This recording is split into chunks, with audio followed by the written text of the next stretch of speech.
So today we're going to have a presentation by Deniz Gürkan from the University of Houston, and she notes that organizations promoting energy system cybersecurity, such as linking the oil and gas industry to improve cybersecurity, the LOGIC project, the DHS Science and Technology Director, and the National Energy Sector Cybersecurity Organizational Resource, I think is what it stands for, that they have identified lack of consistent communication security policies as a gap. So Deniz and her team at Houston have been working on what they call network function injection, and I believe we had a presentation on this maybe a year back, so we'll get some kind of an update. I do want to inject here that seeing LOGIC in the abstract gladdened my heart, because I was one of the founding members of LOGIC and when I was at SRI, and actually wrote most of the LOGIC charter. So that's that. I'll turn it over to Deniz. Thank you. Thank you very much. Welcome, everybody. If I should just go ahead and get started. So this is our update in this all-hands meeting on our network policy enforcement function in order to provide reliable and secure control messaging between oil and gas platforms, remote sites, and central stations within the consortium. My name is Deniz Gürkan. This is a collaborative work in my lab with our research scientist, Nicholas Baston, and our graduate student, Stuart Baxley. Just a little update on, or recap, I should say, on our goal. We're trying to insert a custom policy enforcement function that can enforce these policies on per flow basis. And I want to just remind our motivation on this topology graph and jump into exactly where we are. We are trying to decouple the implementation of these secure, reliable transport policies from the actual industrial control system hardware, because as reported in many industrial boards and meetings, that these ICS systems have very long refresh cycles, whereas our security needs and resilience needs are changing daily. In that sense, we have some resiliency measures under consideration when we are developing these policy enforcement functions. For example, are we tolerating loss or packet reordering in a network that basically touches on maybe network quality, packet transmission quality, or are we vulnerable to injection attacks for some of our communications, and do we want to prevent eavesdropping? These are the kinds of resiliency considerations we have. And when we say flow sets, we mean specific communications between these endpoints in this network. For example, a site with industrial control system hardware with sensors and other devices that are being controlled by a central management monitoring site would have different flow sets. A sensor communicating with the central, for example, or the central sending a control signal back to the site, or a group of sensor communications. And we could even presume the flow set to be all flows inside this topology, or a subset of them according to where they are located, or whatever is of interest for that communication. So we have made some assumptions about our topology as well. We assume that inside the site where these ICS systems connect to our network function, we have trusted and reliable network, possibly with physical security. Between our network function insertion points, we assume everything is untrusted and unreliable inside that commodity transport, where it might be satellite communications or other. And also, again, at the central site between the network function and the remote console, we assume all of the communication is trusted and reliable. So let me jump into what we mean by policy. We try to present this in some form during the PNL industry workshop too, but I want to dig deeper into the control knobs, particularly with the trade-off that we want to discuss. Let's say we have our topology with sensor devices and our commodity transport in the middle, and the remote console is receiving these packets from these devices. And let's say we have a lossy network. What do we mean by control knobs with trade-off? We want to define policies that actually handle packet loss, reordering, and delay in the network in some form, some control, and we want to know what trade-offs we have made as well while we are enforcing such a policy. For example, let's say packet 1 reached its destination fine, and then packet 2 shows up and it is lost inside the commodity transport network. It doesn't reach the destination. Packet 3 comes up and it gets transmitted fine. So in such an instance, what do we do with packet number 2? What kind of policy we want to enforce here to maybe deliver it to the other endpoint or not deliver it? What happens with the reordering? The existing protocols of today handle this with retransmissions. Sometimes if the delay is too large, there might be lost connections. And we could handle this also with endpoint tuning. One by one, you could have tuning of these devices with specific needs that will answer to the impairments inside this commodity transport network. But none of these will be flow specific necessarily, and you would have to keep up with what's changing in your commodity transport and what's changing in your network, what other new sensors and ICS has been added into your business case. But what if we had a custom policy that said, okay, we want to guarantee the delivery of these packets, but we're okay with the out of order because we're going to handle it with an application on the endpoint. And that policy enforcement might actually delay the packet 2's delivery because it might buffer it somewhere here and then at a later date deliver it out of order, but it would be delayed. That's what we mean by the trade-off. So we are okay with the delay delivery of that packet. Or we could say we cannot afford delay. That's why we just want to have everything.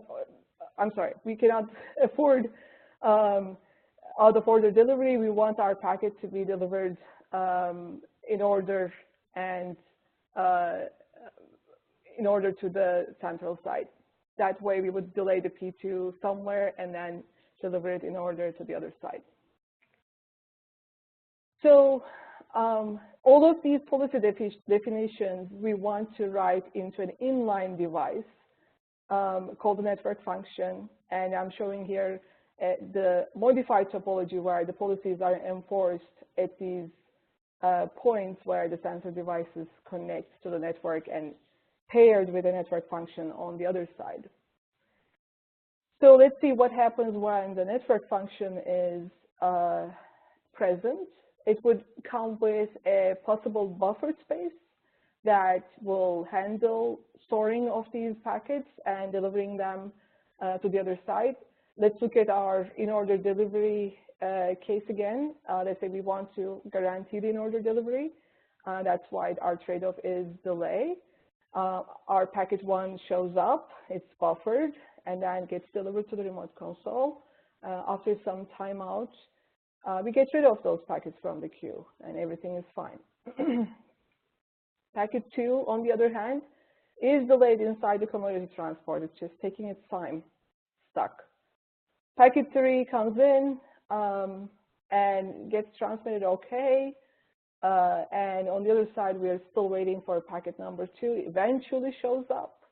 And because it's ready to be delivered in order, we deliver it to the remote console with a queue depth of 2 packets. For the simple example, we are able to deliver the packets to the other side. But you could you could imagine there is now additional forwarding delay that we induced into this transmission because we waited for the packet to show up before we could deliver all of the packets. And afterwards, we clear up the queue. So now I want to move on to the second phase of this presentation. We have some results.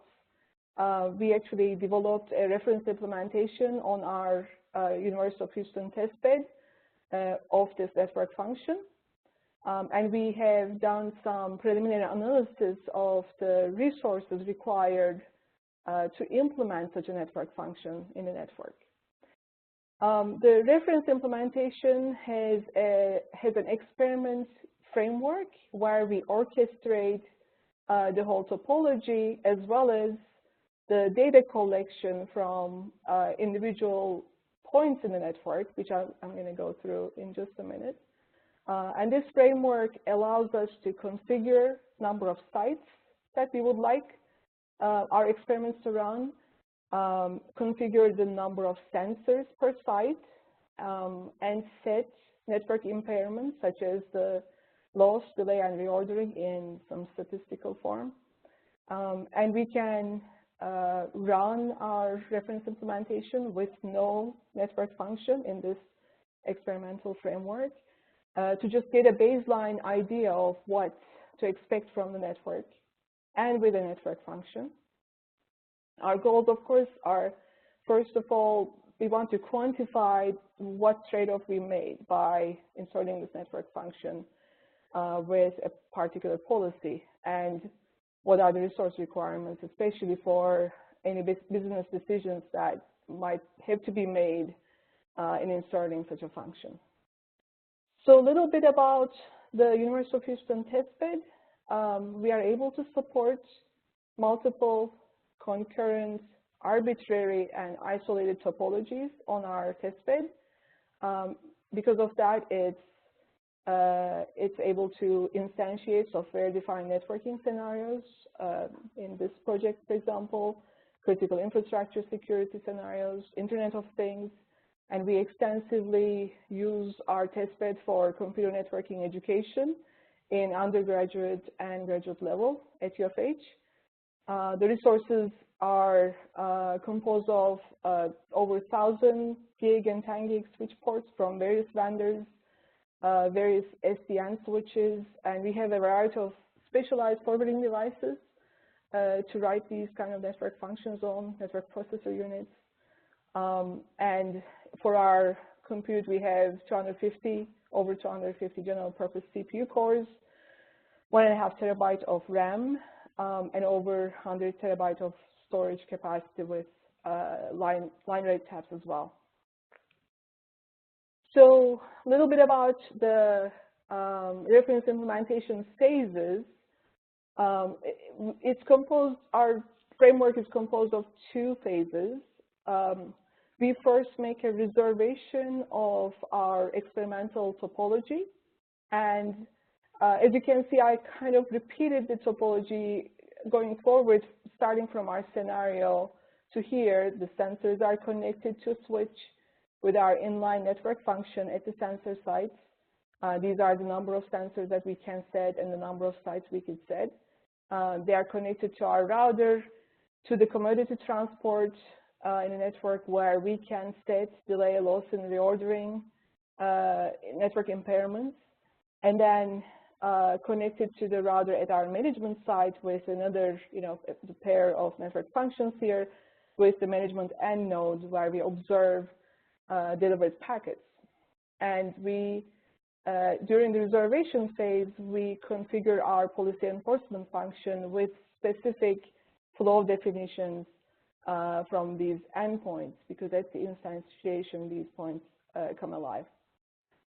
The second phase of our experimentation framework is on analysis, and I'm listing here the legend. Let me go through that first.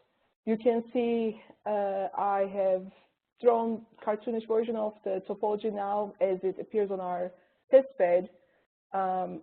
This is our switch with 3 sensors connected on the sensor side. There's a network function, the router, the commodity transport in the middle, the management router, another network function at the management side, the switch, and the management node on the end. The data collection points here are 3 of them. The event logs help us see how we have enforced the policies at policy enforcement points, which are these network functions. We capture packets at the interface points of the network functions so that we can debug our implementation and as well as validate how we have achieved the policy. And we also collect operating system configuration at the endpoints to get the platform information for repeatability of this experiment. We have packet capture at the management point also for debugging purposes. So once we have all of this data collection done, our main question, at least this is fresh data from last week, literally, our main question was, what are the resource requirements when we are enforcing such a policy? When we are delivering packets in order to the end side, we observed that the trade-off is delayed delivery. But how much additional latency and jitter is created for a given value of, let's say, out-of-order packets through this commodity transport? Also, what is the queue depth so that we can inform business processes about what resources to allocate? And also, can we have an idea of what is the worst case delay experience per flow if we were to implement such a network function instantaneously? Can we see these worst case scenarios? All of these questions are possible to answer with our experimentation framework. And I have some results to share. For the delayed delivery of our packets, we measured additional latency and jitter that's created for different values of out-of-order packet delivery. You see these charts that have network impairments set to reordering percentages from 6% up to 16% with 2% increments. And the y-axis in these charts represents the number of packets, and the x-axis represents the additional forwarding delay experienced by these packets. With about 50 milliseconds of latency, we were able to see in-order delivery of the packets on the other side, as you can see with the number of packets that are shown in the chart. And we were able to quantify the additional latency that's induced by our network function.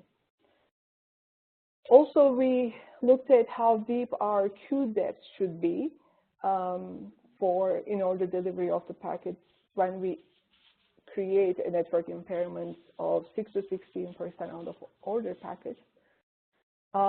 Here in these charts, you're seeing on the y-axis the time spent at a particular queue depth versus the queue depth in the x-axis.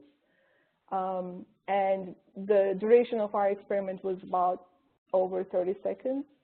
For example, when this is the range of reordering in the network, 6% to 16, 2 to 3 packet deep queue delivers us in-order packets on the other side. So what happens instantaneously per flow? In order to have insight to that, here I'm showing the time elapsed during our experiments on the top charts in the x-axis, and then packets in the queue on the y-axis, and corresponding sequence numbers of those packets in the bottom chart, x-axis, and the additional forwarding delay for those packets, again in the bottom chart. So we could now have insight into what worst case scenarios we might experience when we queue these packets and then send them eventually for in-order delivery. And this is one of the flows that we have tracked among all those sensors in our experiments. And this analysis now is continuing. I just want to give an update on our project next steps. So we have developed a reference implementation that's achieving the ICA scenario with configurable reordering and delay. We are working on our test suite and spec documents for this network function implementation. And we have started our analysis to show the level of resilience as well as resource requirements for a network function insertion. And now that we have our reference implementation, our immediate next step actually is to communicate with our partners at PNNL on validation and verification of our results. Thank you for your attention. Any questions?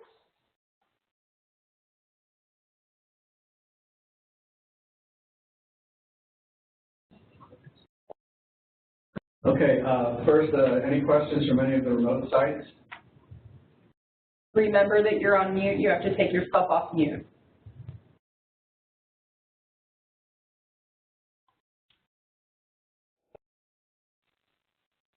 Okay, I have a couple of questions on the last slide.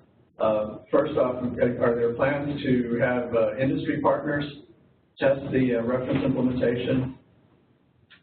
Yes, we are looking forward to partnering with industry on any form, really, sharing our spec or testing the reference implementation.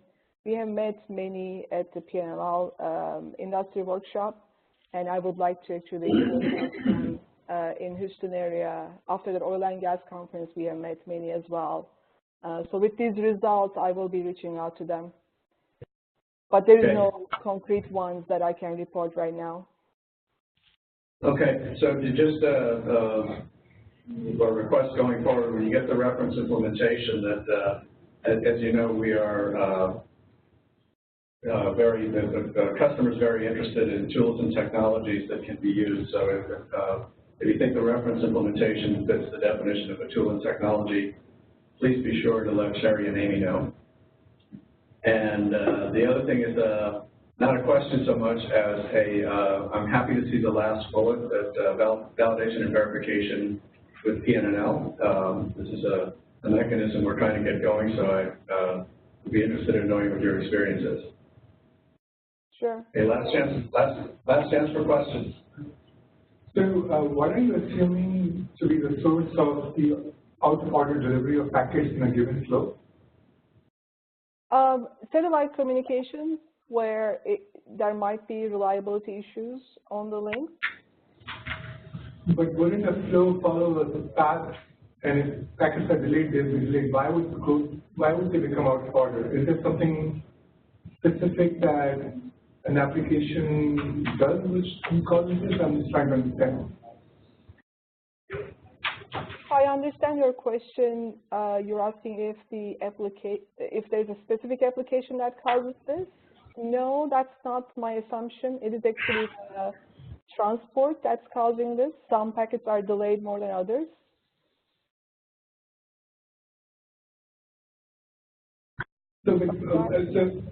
So a flow will follow a given path. You're assuming that, say, in the tests that you were doing, the result solution, 10 to 15% of the packets will become out of order.